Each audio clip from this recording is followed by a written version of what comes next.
So today we are going to deal up with a topic that is the bacterial genetic transfer. Now before understanding the bacterial genetic transfer, let us first see what is a bacterial cell. So we say that a bacterial cell is a prokaryotic cell having the presence of a circular DNA that we call as the bacterial chromosome. Besides it, it also has the presence of the extra chromosomal DNA material that is called as the plasmid. Now, depending upon the type of plasmid that is lying in the cell, it can be categorized as F positive or F negative. That is, if the fertility factor or the F plasmid is present, then we call it as the F plus cell, and if it is lacking, then we call it as the F negative cell.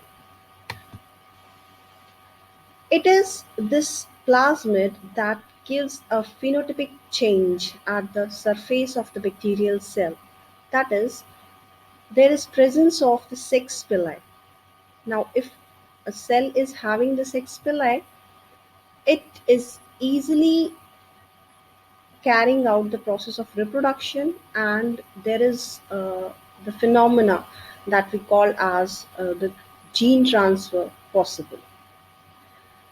Now let us understand the bacterial genetic transfer. Now the gene transfer in case of the bacterial cell generally occurs by means of three important methods. Now what these three important methods are, let us understand the first method, that is transformation. Now transformation, as the word suggests, means that to transform or to change something. Now, how this change in the bacterial genetic makeup is there is by means of a bacterial cell coming in contact with a DNA that is outside it, lying freely in the cytoplasm, and it gets incorporated while in contact with a particular bacterial cell. Now, since there is a direct contact, so we say that the prerequisites for transformation is that there should be a direct contact between the DNA that is outside, then only it can incorporate. And secondly, they show a sensitivity to the DNases, that are the enzymes which degrade the DNA. The second important method of gene transfer in case of the bacterial genetic system is the conjugation process. Now, conjugation means when we have two different strains which are coming in conjunction with one another and there is a gene transfer.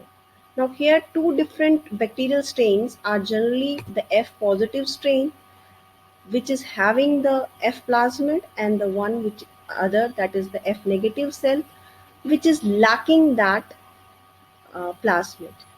Now, the gene transfer, it occurs from the donor to the recipient by means of a tube that we call as the conjugation tube. Now, this conjugation tube is there, so we say that no direct contact between the two cells is required for the gene transfer. Secondly, in conjugation, the DNase's sensitivity is not there. So, the reason being the DNA is present inside a cell. Now, the third important method that is called as the process of transduction, where the gene transfer between the bacterial cells occur. Now, in this transduction process, what happens is that a bacteriophage is the carrier which carries the DNA or the RNA material inside a bacterial cell. So it basically lands on the bacterial cell and infects it by injecting the DNA into it. So we say that it's a direct contact between the virus and the bacteria. And here also the sensitivity to DNases is not there.